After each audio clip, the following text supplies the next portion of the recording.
Welcome to Calvin's Got Game. I'm Calvin. I'm Lewis. And today we are doing our continuation of games that we enjoyed playing and like that came out within a certain time period. Yep. Today we're covering 2001 to 2005. Lewis, how'd you make your list? Oh, the way I did it is... You looked up games from 2000? Yeah, I looked at the games between 2001 to 2005 on CGG.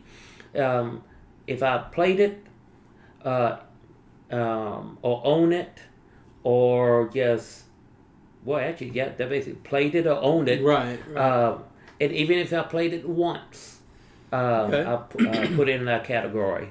And of course, some of those, I look back, I haven't played that in a long time. Right. And I went, is it still available? No. Yeah. Darn it. Yeah.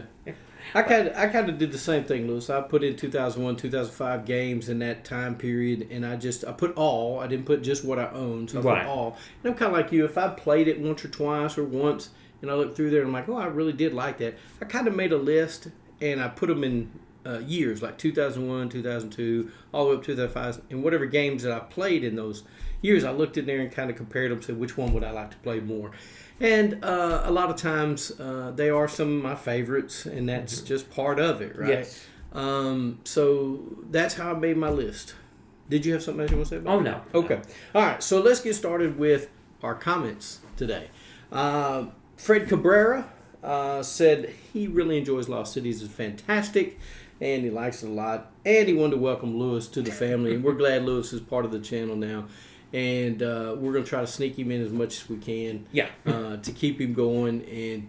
And hopefully at some point he'll get his channel up and running of what he wants to do. It may not be board games, but whatever it is that he'll get his channel up and running. All right, so then we had Mark Patoka. I always have to think about that. Says his wife and him like Flux. They have many variations. They like many of them.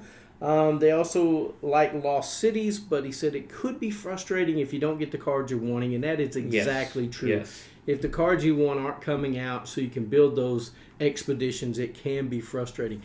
But that's what makes the game fun to me, makes it tense, because it's just a two-player game. You're not worried about a ton of people. You're just worried about the person sitting on the other side of you. So I do agree it can be frustrating. So before we get started with our list, let's invite you to subscribe. Mm-hmm. Lewis is doing his due diligence and telling everybody he knows about it, but I need you to do your due diligence to tell everybody about this channel. We sure would appreciate it. We need about 119 more to go before December 31st. Just 119, guys, that's nothing, right? There's other channels that grow by leaps and bounds, and hopefully we'll get there. It's one of those things that, I don't promote my channel a ton, which I probably should. I'm not very good at it. But I put it out there on other places, like I put it out there on Instagram and Facebook for people to come check out the channel. And there's one other one. Twitter, or X, excuse me. It's no longer Twitter, it's X. So I put them up there when new videos drop so people can come take a look at them. If we get those 119 subscribers for December 31st, I will buy a 2024 board game, and I'll probably send out a poll asking people, or make a little video asking people to put in the comments what games they would like to see given away, and only a subscriber will win that game. Guys, get us there. We sure would appreciate it. Now, let's go ahead and get started with our 2001 to 2005 games. Now, I did put mine in order from 2001 to 2005. I picked one out of each year. Not me. All right, Lewis, I'll let you go first. All right. The first one that I saw on my list that I know I enjoyed, and it wasn't in my top 100, is Betrayal at House on the Hill, a 2004 game, Avalon Hill Publishers, 3 to 6 players, 60-minute time limit on that. And it's not really a time limit. That's average of how long it will be played. You have had it on your list. Top 100 yes. Sure. Or other lists you have made. This game I know you enjoy. I enjoy it. It's a game that eventually will make it in my library one day, hopefully. But you are basically going through this house. There's tiles there'll be plays as you go from room to room. You explore with your companions, and at a certain point, you trigger a encounter with the spirit, and that's when someone in your group has to go away, read their part while you read your part, and then come back. And this is this ghost that's going to try to stop you from accomplishing the goal. And that's when it gets really, really interesting. Now, it could be you into it an hour and 30 minutes and nothing triggers. Or it could be 10 minutes and it triggers. It could trigger fast. Yeah, so the playability on this game is, I believe, is high. Because all the scenarios there's 50 different endings. Different. And isn't there also an expansion pack? Widow's Walk. Yes. And it gives you another 50 different endings. So yes, there's 100. 100. So the playability on this, and that's why I like it, is really high.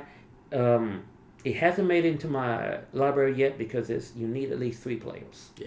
And it's mostly me and my wife playing it, playing most of the board games. So eventually, if I find a third person that constantly plays, it's going to be in my library, definitely. That is a fantastic pick, Lewis. We'll talk about that probably more later. All right. So my first game is Winner's Circle, and it is a 2001 game by Alea, Alei. I hope I said that right. It's 2 to 6 players, 45 to 60 minutes to play, and it's ranked 1092 on Board Game Geek. Winner's Circle is a horse racing game. You don't own any of the horses. You're just betting on the horses, and you're rolling dice, and the dice tell you which horses to move or what you can do by the symbol you roll. I've only played this game once. I enjoyed it so much. It's out of print, which is a shame. It is so fun and so good. At that last moment, the horse you really wanted to win can possibly get over the finish line or even get second because you voted on them to get second or whatever, you bid on them. It's just a great game. If you like horse racing, if you like bidding games, to do that on or betting games, I should say, really not bidding, but betting games, you should love this game. It's fantastic. That's Winner's Circle. My second one, in no particular order, is Heroescape Master Set, Rise of the Valkyrie, a 2004 game from Hasbro. 2 to 4 players. It's about 90 minutes to play, and that's about right. Heroescape is a tile-based game. There are several expansions to this game, and the expansions are not a whole board. It's more characters and their cards' ability to do certain actions. It based on line of sight of attack. It based movement on the tiles. Each terrain gives benefits or non-benefits. The Heroescape Master Set was here it is, let's see what happens. Had a great start. Then they came out with all these sets, but then it fizzled out very quickly. And it's nothing wrong with the system. It's if you like miniatures and do line of sight attack, this is a game for you. But when they start throwing in Marvel expansions, folks kind of left the Heroescape sets. Now I own almost all of it, but it is now discontinued. You cannot find nowhere, and it's expensive if you try to look for it. It is very expensive. It's the figures are very well done. Very well done. That's one reason I kept on buying the sets. But now, trying to find it is hard. It is 2 to 4 players. I hardly ever put it on the boards anymore because when I did have it and played with my brothers, it's every weekend. We played a scenario. But now, just to find folks time to do this is hard, but it's a great game. Yeah. I've never played it. I've heard about it and watched videos of it, and people brag on it. I'm not a big, line of sight measuring how far you can shoot or have to do things. That's them table. It's more of a tabletop game, yes. and that's usually not my cup of tea. because I always end up, especially if I had to play with my brother or somebody else, cousins or whatever, we get in an argument. No, you're not close enough to hit me, So we never played those. Well, see, with the measurement, We had enough problems with Risk. with the measurement, you don't even need a ruler or a tape measure. It's the tiles. Okay. It's by water tiles. So if you're in that tile section, 1, 2, 3, yep, you're in that. Okay. Even what's so great, the cards that come for each character shows the range. Okay. So if you're in that range, you're Free game. perfect. Yep. All right. Awesome. All right, my second pick, not a number, is Puerto Rico. This is a 2002 game by Ravensburger, 3 to 5 players. Takes about 90 to 150 minutes to play, and this is ranked number 46 on BGG. Now, this is a very popular game. Puerto Rico is the reason I don't get it to the table very often or get to play it because it's 3 to 5 players. Yes. It's just me and my wife pretty much now, so... but in Puerto Rico, you are a colonial ruler, emperor, or manager, and you're trying to build, you're shipping goods, you're buying buildings. But the cool thing about Puerto Rico is if I take an action, I get the full action and a little bit of bonus. But you still get to do something off of that action. So no matter what action I pick, you still get to do something. So even on your turn, when you pick an action, I'll get to do something as well that has to do with your action. So I find this game to be fascinating. I enjoy it a lot. It is on the higher play limit for me, 90 to 150 minutes. But whenever I get a chance to play it, I dang sure do it. I like it a lot. That's Puerto Rico. Yeah, you have bought it a couple of times to the game store and played it, and I played it with you, and I enjoy it. Yeah. I like that aspect of having, for me, able to do something on your turn. Yeah, it's a good mechanism that if I do something, you're not just waiting on me to get done. You get to do something too. So I like that a lot. My other one, not third one, just the other one. The next game. The next game is I think we did touch up on this briefly on our last video. Is Senate, the DVD movie game, a 2002 game from Mattel, 2 to 12 players, 30 minutes to play, about 30 minutes to play. It's a DVD run game. You are picking out cards, and they play movie scene, and you either have to identify the actor, the character, the line, what's coming up next, or the movie that's showing, or even describe the scene. And depending on what you go for, depends on if you get the token to show you completed it or not. Okay. There's several different versions of Seen It. There's Disney's TV shows from different decades. Mm-hmm. But it's a nice party game to bring it out. It is. This one, I used to play it all the time. I just haven't had enough people to play it. It's good to play it. Me and my wife does YouTube ones all the time. Right. But after a while, we get used to those. Mm-hmm. And me having seen it, I'm really knowing how they do it. So, yes, I win most of the time. So you beat your wife. Yes. Not literally, but in the game. Yes. But yes, Seen It. Yeah. The DVD movie game is a great one. If you can find a copy and have a VH tape player, it's a great game to just put out and see if you really know the movies. So do they make them in DVD now, the Seen It's, or some type of app to where you can stream it? See, I think you can still do the games if you just do like a, what do you call those square things, the QR codes? Yeah, the QR code. Yeah, if they would do that, or maybe have DVD. Most people have a DVD player. And if they don't, they have a console that will play DVDs, right? So I think that would be better than trying to find a VHS player. I know. For sure. But yeah, VH player. It's I don't see most folks. I don't see it mostly out there because a lot of it is on YouTube now. Yeah. There's several of them on YouTube, and they're about 30 minutes to 40 minutes long, and they're very detailed. Me and my wife, at least once a week, going, okay, let's see who's better at this. Awesome. So that one for one of my other ones is Seen It. All right, so my 2003 game, I'll just start doing them like that, Yeah. is Redneck Life. Redneck Life is by Gut Bustin' Games. It's 2 to 6 players, takes about 60 minutes to play, and it's ranked 26,496 on BGG. Now, this game is, because it's kind of like Life, people probably frown on it. It is a roll and move game, but I enjoy the game because it's a lot of laughter when you play. It's Redneck Life. You have no money.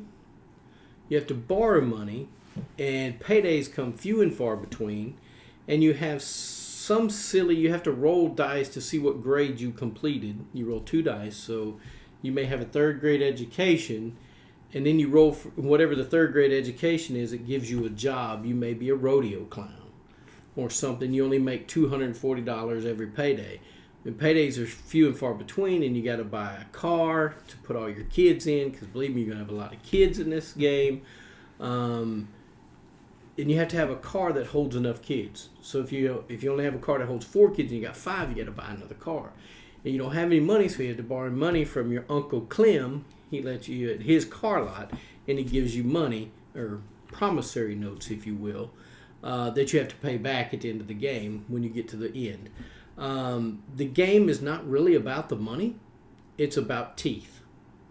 Because whoever has the most teeth at the end of the game wins the game. Now, if you can't pay off all your promissory notes, guess what? You get a visit from the collection guy, and he knocks out the rest of your teeth. You have to, for every promissory note that you have, you lose a tooth.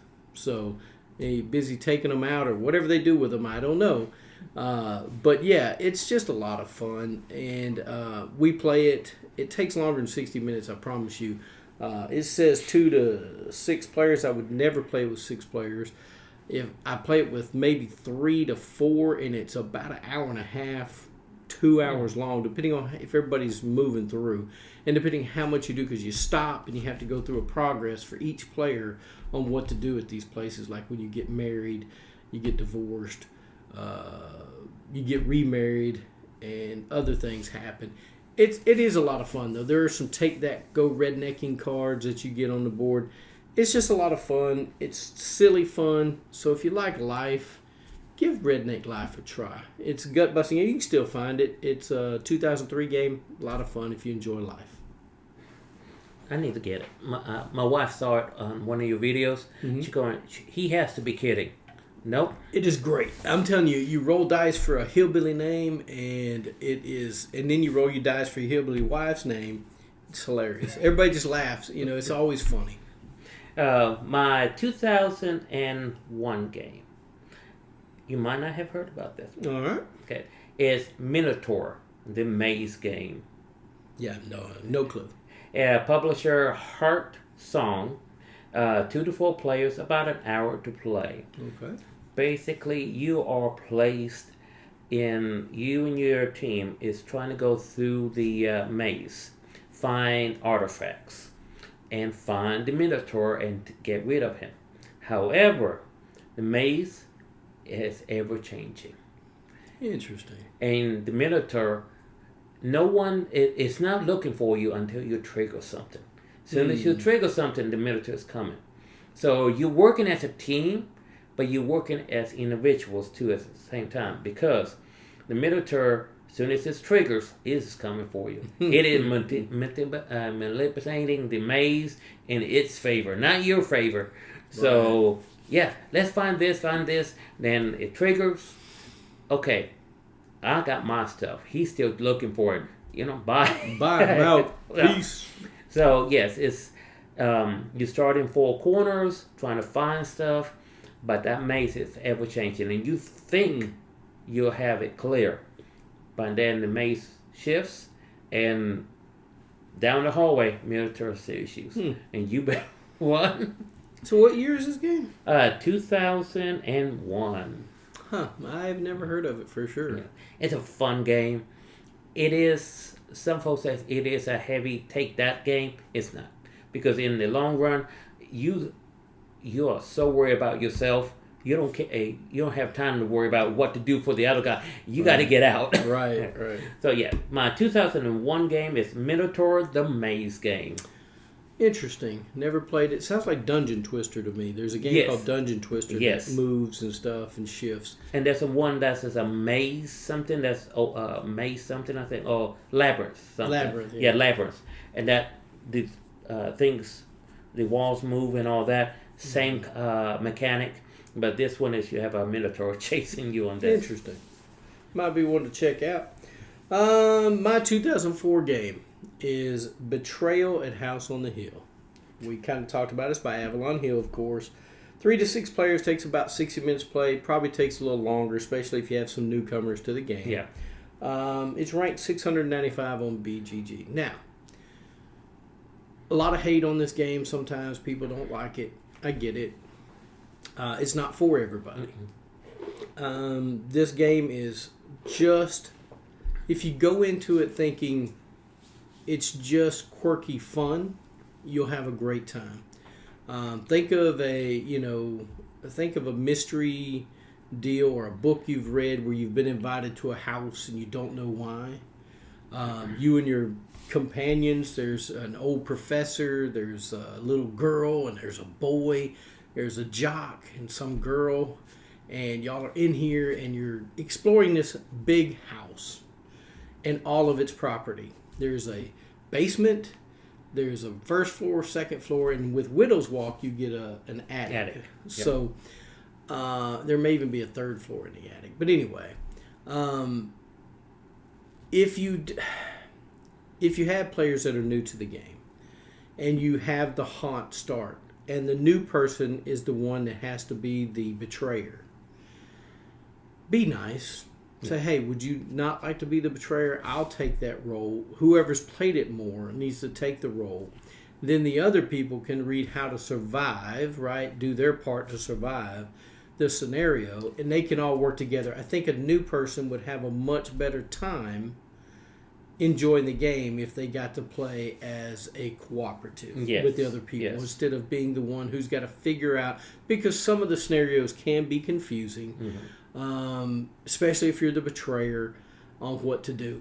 So we make a few house rules, bing, bang, boom, the game runs smooth.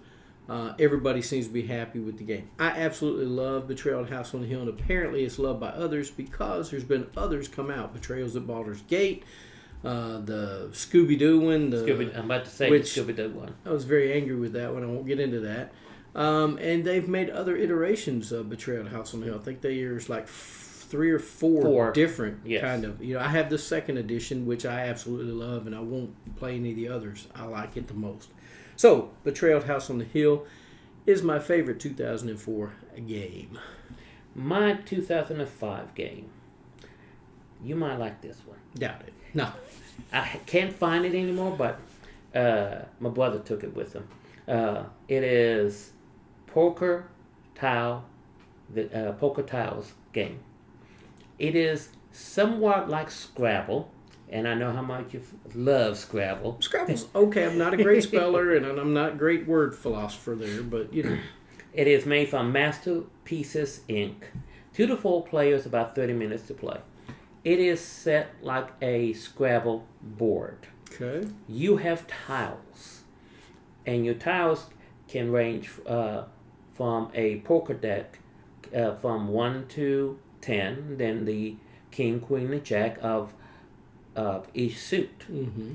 And what you're doing on your turn, you are trying to make a hand set, like a full house. Hand. Yeah, poker hand. Thing is, you can play off of everybody else, like in Scrabble. So, at every round, after you put your tiles down, you score points. Mm-hmm. So, someone might be trying to do a straight, but they're missing that one, and you have it, and going, oh, I got the straight.